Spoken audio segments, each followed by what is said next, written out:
Petrol आणि diesel जपून वापरा, इंधनाबद्दल पंतप्रधान मोदींचं मोठं आवाहन। भारतावरही युद्धाचा परिणाम होत असल्याचं मोदींचं विधान। वर्षभर सोनं खरेदी करू नका, इराण अमेरिका युद्ध आणि जागतिक आर्थिक संकटाच्या पार्श्वभूमीवर पंतप्रधान मोदींचं आवाहन। परकीय चलन वाढवण्याचंही ध्येय। वर्क फ्रॉम होम आणि ऑनलाईन मीटिंगवर भर द्या, मेट्रो प्रवास, इलेक्ट्रिक वाहनांचा वापर अधिक करा, मोदींचा जनतेला सल्ला। भारतीयांनी तेल खाणं कमी करावं, ही सुद्धा एक देशभक्तीच आहे, पंतप्रधान मोदींचं वक्तव्य।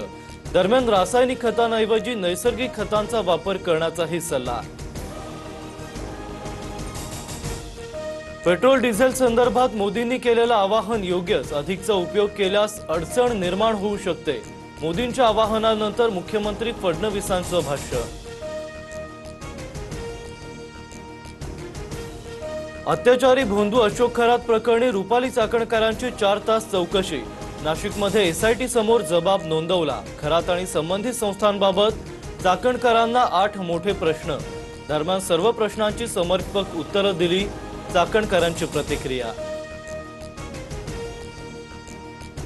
भोंदू खरात प्रकरणी रुपाली चाकणकर आरोपी, एसआयटी कडून चाकणकरांचा संथगतीनं तपास सुरू। काही सत्ताधारी लाभार्थी असल्यामुळे चौकशीला वेळ लागतोय, रुपाली ठोंबरेंचा आरोप।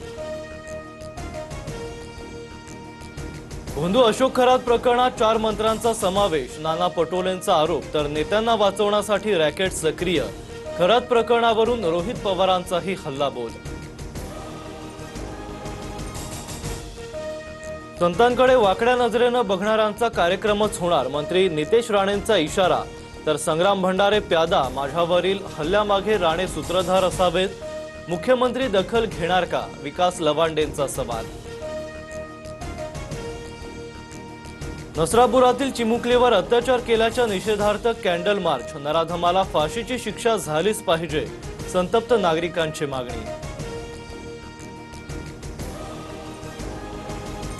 अकोल्याच्या सावरगावातील अत्याचार प्रकरणी उपमुख्यमंत्री शिंदेंचा पीडित कुटुंबियांसोबत फोनद्वारे संवाद। कुटुंबाला 1 लाख रुपयांची मदत जाहीर।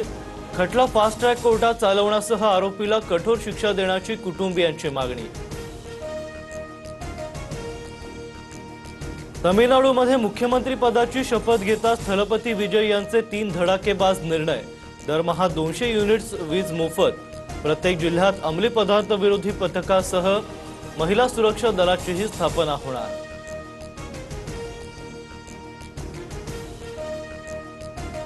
काँग्रेस परजीवी पक्ष, सत्तालोभी काँग्रेसनं पहिल्यांदाच सत्तेत येताच द्रमुकच्या पाठीत खंजीर खुपसला।